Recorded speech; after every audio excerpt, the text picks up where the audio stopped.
Baik, di sini saya melanjutkan tentang aktivitas personalia. Jadi aktivitas personalia ini kegiatan yang dilakukan oleh manajemen personalia yang berkaitan dengan manusia, khususnya menjalin kerjasama dalam mengembangkan dan menumbuhkan berbagai kebijakan dalam mempengaruhi orang-orang untuk mengelola SDM di dalam perusahaan. Nah, ini terdiri dari 8 hal. Yang pertama, perencanaan sumber daya manusia. Tujuan perencanaan sumber daya manusia ini menciptakan kaitan antara seluruh strategi perusahaan dengan kondisi sumber daya manusia yang tersedia, atau dengan perkataan lain, aktivitas sumber daya manusia ini selalu konsisten dengan arah dan tujuan perusahaan. Ada 6 hal yang mempengaruhi perencanaan sumber daya manusia. Yang pertama dari lingkungan perekonomian, kedua lingkungan sosial, yang ketiga lingkungan politik, keempat lingkungan hukum, kelima pekerja, dan keenam lingkungan teknologi.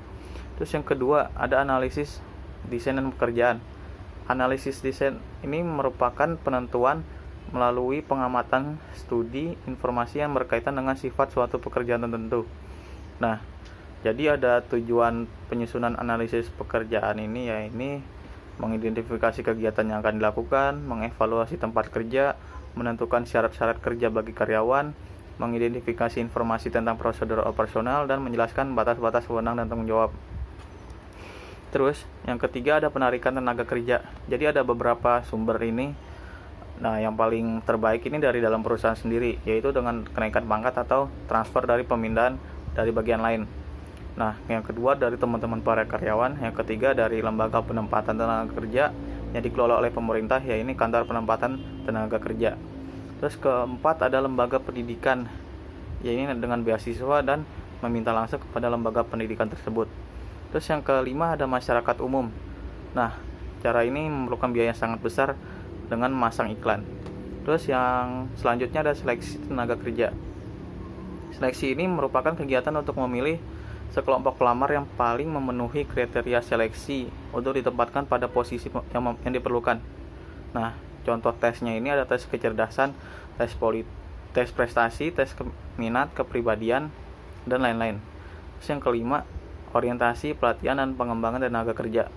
Nah, orientasi ini kegiatan yang mengenalkan tenaga kerja dengan perusahaan yang menyangkut fungsi, tugas, personil. Nah, kemudian dilakukan tahap induksi. Induksi ini aktivitas karyawan baru untuk mempelajari perusahaan itu, dari struktur organisasinya, jenis produk, peraturan tenaga kerja, kompensasi dan tunjangan, serta karyawan yang terlibat dalam perusahaan. Yang keenam ada penilaian kerja. Nah, ini penting karena dapat memberi informasi yang membantu dalam keputusan yang berkaitan dengan masalah promosi, kenaikan gaji, transfer, maupun pemberhentian tenaga kerja. Lalu dapat digunakan untuk mendorong pengembangan karyawan. Nah, yang ketujuh ada pemberian kompensasi. Nah, kompensasi ini bentuk pengembalian finansial dan tunjangan yang diperoleh karyawan sebagai bentuk hubungan dari hubungan kepegawaian. Kompensasi ini meliputi imbalan finansial dan non finansial. Nah, yang kedelapan pemeliharaan tenaga kerja.